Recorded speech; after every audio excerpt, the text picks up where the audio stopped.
Good morning. അപ്പോൾ ഇന്നത്തെ രാവിലെ ഇന്നലത്തെ ഒരു ഫ്ലൈറ്റ് ആക്സിഡൻറ്റ് ഇപ്പോൾ എല്ലാവർക്കും അറിഞ്ഞതാണ്. അപ്പോൾ അത് നമുക്ക് വളരെയധികം ദുഃഖകരമായൊരു സംഭവമാണ്. ഏകദേശം 300-ലധികം ആൾക്കാരാണ് മരണപ്പെട്ടത്. അപ്പം അങ്ങനെയുള്ള സമയത്ത് നമ്മുടെ മാധ്യമ പ്രവർത്തകരൊക്കെ ഇന്നലത്തെ ന്യൂസൊക്കെ എല്ലാവരും കണ്ടതായിരിക്കാം. എന്തൊരു ആവേശത്തിലാണ് അവർ ന്യൂസൊക്കെ അവതരിപ്പിച്ചത്. ഏകദേശം ഒരു ഇലക്ഷൻ്റെ റിസൾട്ടൊക്കെ പറയുന്നതിൻ്റെ ആ ഒരു രൂപത്തിലായിരുന്നു. കേട്ടവർക്കൊക്കെ മനസ്സിലായി കാണും. പക്ഷെ അങ്ങനെ ചെയ്യുന്നതും അതുപോലെ അവരുടെ വീട്ടിലെ അവസ്ഥകളും മറ്റും ജനങ്ങൾക്ക് അറിയിക്കേണ്ടതുണ്ട്. കാരണം എന്തൊക്കെ നടന്നാലും മാധ്യമപ്രവർത്തനത്തിലൂടെ ജനങ്ങളിലേക്ക് എത്തിക്കേണ്ടതുണ്ട്. പക്ഷെ എത്തിക്കുന്ന രീതി കൂടി നമ്മളൊന്ന് ചിന്തിച്ചാൽ വളരെയധികം നല്ലതാണ്. കാരണം ഇന്നലത്തെ ആ ഒരു അവസ്ഥയൊക്കെ കണ്ടിട്ട് ഇപ്പോൾ ഒരുപാട് ആൾക്കാർക്ക് ഒരു ഫ്ലൈറ്റ് യാത്ര തന്നെ ചെയ്യാൻ ഒരു പേടിയുള്ള ആ ഒരു രൂപത്തിലേക്കാണ് എത്തിയിട്ടുള്ളത്.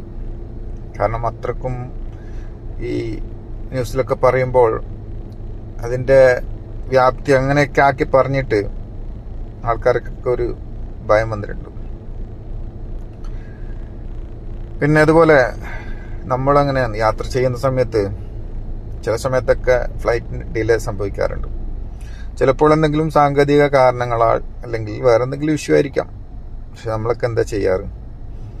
അവിടെ ബഹളം ഉണ്ടാക്കുക, എന്നിട്ട് സോഷ്യൽ മീഡിയയിലൊക്കെ ആ ഫ്ലൈറ്റിനെ കുറിച്ചും അതിന് ഓപ്പറേറ്റ് ചെയ്യുന്ന ആൾക്കാരെ കുറിച്ചും മോശമായി പറയുക. ഫ്ലൈറ്റ് ഡിലേ ആണ്, ഇതിനാരും ടിക്കറ്റ് എടുക്കരുത്, അങ്ങനെയൊക്കെ പറഞ്ഞ് നമ്മളും ഒരുപാട്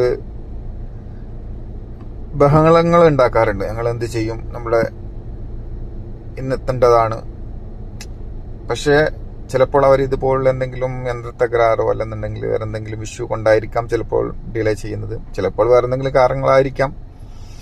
എന്നാലും നമ്മളും കൂടി ഒന്ന് ക്ഷമിച്ചിരിക്കൽ നല്ലതായിരിക്കും. എന്തായാലും ഇന്നലെ മരണപ്പെട്ട എല്ലാവർക്കും ആദരാഞ്ജലികൾ അർപ്പിക്കുന്നു. Okay guys, bye bye.